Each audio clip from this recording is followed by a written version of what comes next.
महाभारत एक ऐसा महासंग्राम जो भुलाए नहीं भूलता। जिस तरह से अधर्म पर धर्म की स्थापना के लिए विष्णु रूप श्री कृष्ण उनके नेतृत्व में महाभारत का पूरा युद्ध रचा गया, उससे यही सीख मिलती है कि चाहे युग कोई भी हो, लेकिन हमेशा धर्म की ही जीत होती है। नमस्कार दोस्तों, धर्म संस्कृति की इस खास पेशकश में मैं सुमित शर्मा आप सबका स्वागत करता हूं। और आज हम बात करने वाले हैं महाभारत के उन 5 मामाओं की जिन्होंने बहुत ही अहम भूमिका निभाई पूरे महाभारत के प्रकरण में। तो महाभारत में कई अहम पात्रों का उल्लेख मिलता है जिन्होंने महाभारत के युद्ध में काफी निर्णायक भूमिका निभाई, लेकिन आज हम आपसे किसी एक या दो पात्र की बात नहीं करेंगे, बल्कि हम बात करेंगे महाभारत से जुड़े हुए मामाओं की, जिन्होंने द्वापर युग में अपनी भूमिका काफी हद तक लोगों के आगे जाहिर की। जहां एक तरफ कुछ मामाओं ने महाभारत के युद्ध में अपनी अच्छाई दिखाई, तो कुछ मामा ऐसे भी थे जो कि अपनी कूटनीति की वजह से विख्यात हुए। तो सबसे पहले मामा जिनकी हम बात करते हैं वे हैं मामा श्री अर्थात मामा शकुनी। मामा शकुनी का किरदार जिस तरह से महाभारत के युद्ध में वर्णित किया गया है, उससे ये पता चलता है कि मामा शकुनी अपने भांजों के शुभ चिंतक नहीं, बल्कि उनके ही दुश्मन बन बैठे। कौरवों के अंत की असली वजह मामा शकुनी ही बने। कौरवों के वंश को खत्म करने के लिए शकुनी के पास एक बहुत बड़ी वजह थी, क्योंकि धृतराष्ट्र ने शकुनी के पूरे परिवार को आजीवन कारागार की सजा दी थी। ये एक ऐसी कहानी है जो बहुत ही कम लोग जानते हैं, तो इसके ऊपर हम एक अलग से वीडियो बनाने जा रहे हैं, जिसमें हम बात करेंगे कि क्या शकुनी वाकई बुरा था, या अगर आप शकुनी की जगह होते तो आप क्या करते। तो ये हमारा वीडियो होगा। इससे अगला आज हम बात करने वाले हैं तमाम मामाओं की, जो कि महाभारत के युद्ध में काफी सक्रिय भूमिका में नजर आए थे।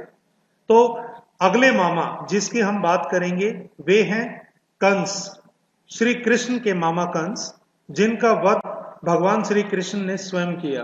कंस इतना क्रूर और अत्याचारी था कि उसने सत्ता के लोभ में अपने ही पिता उग्रसेन को जेल में डाल दिया। और यहीं हम आपको ये भी बता दें कि कंस अपने पूर्व जन्म में कालनेमी नाम का असुर था, जिसे भगवान विष्णु ने मारा था।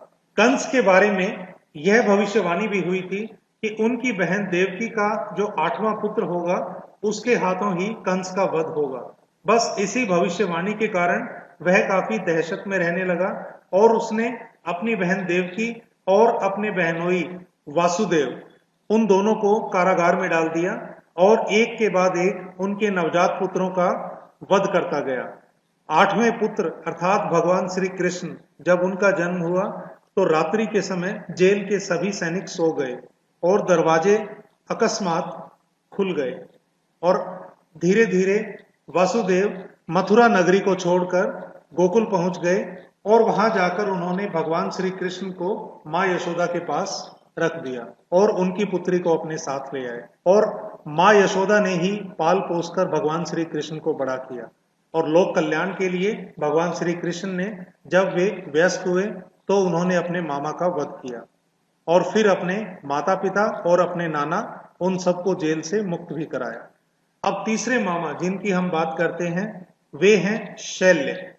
शैल्य जो कि पांडवों के मामा थे, और वे अपने सभी भांजों को, कौरवों और पांडवों सबको समान रूप से प्रेम करते थे।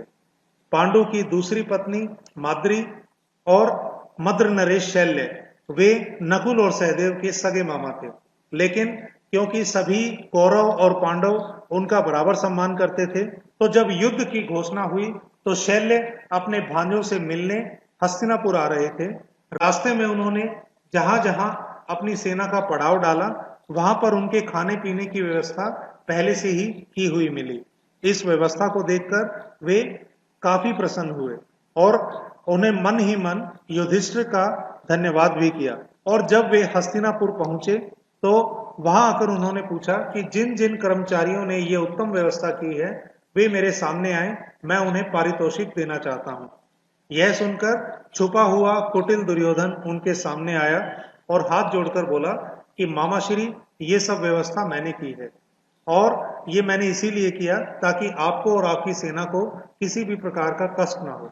यह सुनकर शल्य के मन में दुर्योधन के लिए काफी प्रेम उमड़ आया और भावना में बहकर वे बोले कि मांगो वत्स, क्या मांगते हो, मैं तुम्हारी सेवा से अति प्रसन्न हूं। यह सुनकर दुर्योधन ने कहा कि आप अपनी सेना के साथ युद्ध में मेरा साथ दें और मेरी सेना का संचालन करें। दुर्योधन की बात सुनकर कुछ देर तो मामा शल्य शांत रहे, लेकिन क्योंकि वे वचन में बंध चुके थे तो अपने वचन को तो उन्होंने निभाना ही था। लेकिन उन्होंने दुर्योधन के आगे एक शर्त भी रख दी कि मैं युद्ध में भले ही तुम्हारा साथ दूंगा, लेकिन मेरी वाणी पर मेरा नियंत्रण नहीं है, इसीलिए मैं जो भी कुछ कहूंगा निष्पक्ष कहूंगा और बिना किसी डर के कहूंगा। दुर्योधन को इस शर्त में कोई खास वजह नजर नहीं आई और उन्होंने इसे मान लिया। शल्य जब युद्ध प्रारंभ हुआ तो वे कर्ण के सारथी बने और वे अपनी जुबान से कर्ण को लगातार हतोत्साहित करते रहते थे। और यही नहीं, प्रतिदिन जब युद्ध समाप्त होता था और जब सभी अपने शिविर में होते थे तब वे कौरवों को हतोत्साहित करने में कोई कसर नहीं छोड़ते थे। अब बढ़ते हैं चौथे मामा की ओर। चौथे मामा हैं कृपाचार्य।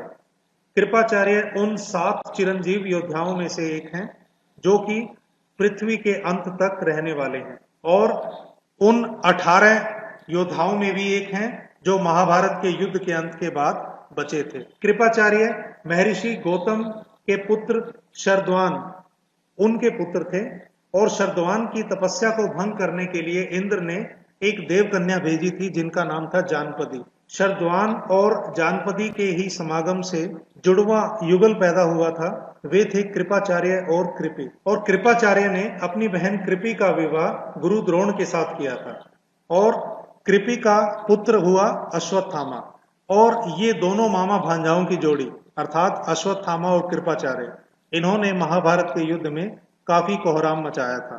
और यही नहीं, जब दुर्योधन का अंत हुआ था तो उसके बाद जो मामा भांजा की जोड़ी जिसके ऊपर दुर्योधन को सबसे अधिक यकीन था कि ये मेरे लिए अब कुछ करेंगे, तो वे यही दोनों थे।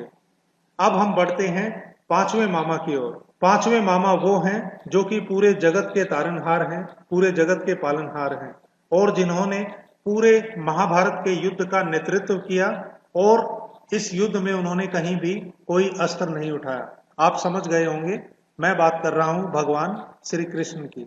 श्री कृष्ण जो कि अभिमन्यु के मामा थे और उन्होंने ही अभिमन्यु को शस्त्र और अस्त्र विद्या में पारंगत किया था। श्री कृष्ण वे सब कुछ जानते थे, फिर भी उन्होंने अभिमन्यु को चक्रव्यूह तोड़ने के लिए भेजा और अभिमन्यु के चक्रव्यूह में जाने के बाद उन्हें चारों ओर से घेर लिया गया और घेरने के बाद उनकी जयद्रथ सहित 7 योद्धाओं ने निर्मम तरीके से हत्या की और जो कि युद्ध के नियमों के विरुद्ध था।